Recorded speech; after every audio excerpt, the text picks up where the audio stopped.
புரட்சி தலைவி அம்மா இரு பெரும் தெய்வங்களை வணங்கி கழக பொதுச் செயலாளர் அண்ணன் எடப்பாடியார் அவர்களின் தலைமையிலான தேசிய ஜனநாயக கூட்டணியுடைய கட்சி தலைவர்கள் அறிமுக கூட்டமாக இன்றைய தினம் செங்கல்பட்டு மாவட்டம் மதுராந்த தொகுதியில் மிகவும் சிறப்பமாக பிரம்மாண்டமாக இந்த நிகழ்ச்சி நடைபெறுகின்றது.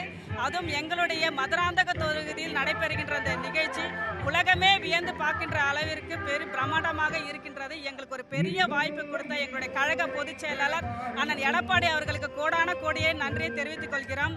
தமிழக மக்களே வியந்து பார்க்கின்ற அளவிற்கு இந்த கூட்டம் மாபெரும் கூட்டம் நடைபெறுகின்றது. அதே போன்று கழக பொதுச் செயலர் அண்ணன் எடப்பாடி அவர்கள் தான் வருங்காலத்தில் முதல்வர் 2026 ஆட்சி கட்டளையில் அமரப்போவது உறுதி. இதற்கான மாநாடு நடைபெறுகின்றது.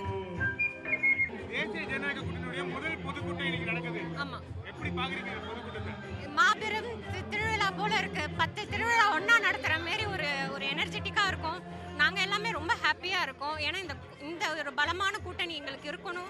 இதை பயங்கரமா இந்த வரப்போற எலெக்ஷன் ஜெயிக்கணும். அடுத்தடுத்த மாற்றங்கள் பார்த்துக்கிட்டே தான் இருக்க போறீங்க. எங்க ஐயா வந்து உட்காரணும்.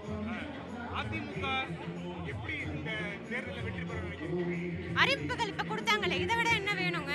மகளிருக்கு 2000 ரூபாய் உயர்த்தி இருக்கிறாரு. அதோட எங்க ஐயா வந்து சொல்றதை மட்டும்தான் செய்வாரு. அப்புறம் இலவச வண்டி 25,000 மானிய வண்டி, வீடு காங்கிரீட் வீடு, செகண்ட் ஆண்களுக்கான இலவச பேருந்து, இவ்வளோ விஷயம் இருக்கு. ஸோ நம்ம வின் பண்ணிடுவோம். இதோட முடிய போறதில்ல, இன்னும் அறிவிப்புகள் வரும்.